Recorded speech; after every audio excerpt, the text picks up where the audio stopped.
Can a global treaty help us tackle plastic pollution?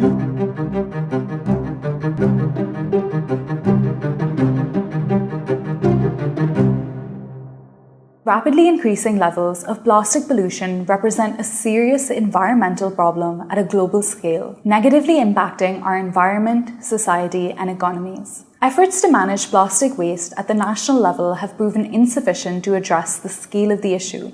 But could a global treaty be the solution we need to tackle this growing crisis? In March 2022, at the United Nations Environment Assembly in Nairobi, member states adopted Resolution 514 through consensus. The resolution called for the creation of a legally binding instrument on plastic pollution, including in the marine environment. The Intergovernmental Negotiating Committee, or INC, was convened in the second half of 2022 to complete negotiations for the legally binding instrument at the end of 2024. Since then, the INC has convened several times, with its most recent meeting taking place in April 2024 in Ottawa. The committee, in charge of exploring both binding and voluntary approaches, has been tasked with developing a comprehensive approach to address the full life cycle of plastics, from production and distribution to disposal and waste management. With such ambitious targets and the 2024 deadline quickly approaching, the question remains, what will the treaty ultimately achieve?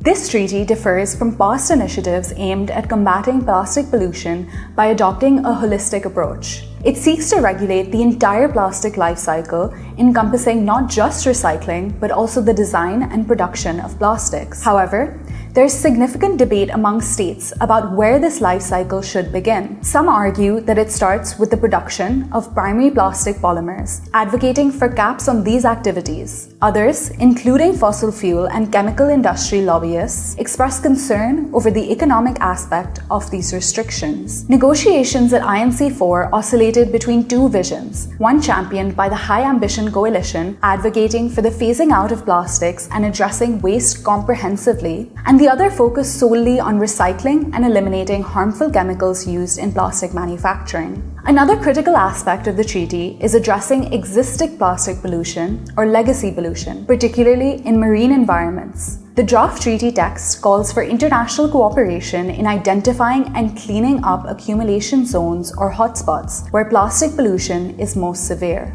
The treaty also incorporates the concept of extended producer responsibility to hold producers accountable for the entire life cycle of their products. This aims to drive higher recycling rates and better waste management practices globally. To ensure the treaty's effectiveness, it includes provisions for capacity building and technology transfer, particularly from developed to developing nations. This assistance is crucial for global implementation of the treaty's measures. The issue of financing and capacity building will remain at center stage of the agreement until it is finalized. The journey towards a global plastics treaty is challenging, but it represents a crucial opportunity to use the systems of international law to address the plastic pollution crisis. As negotiations continue in INC5 in the Republic of Korea this November, the world will watch to see if this treaty can truly turn the tide against plastic pollution.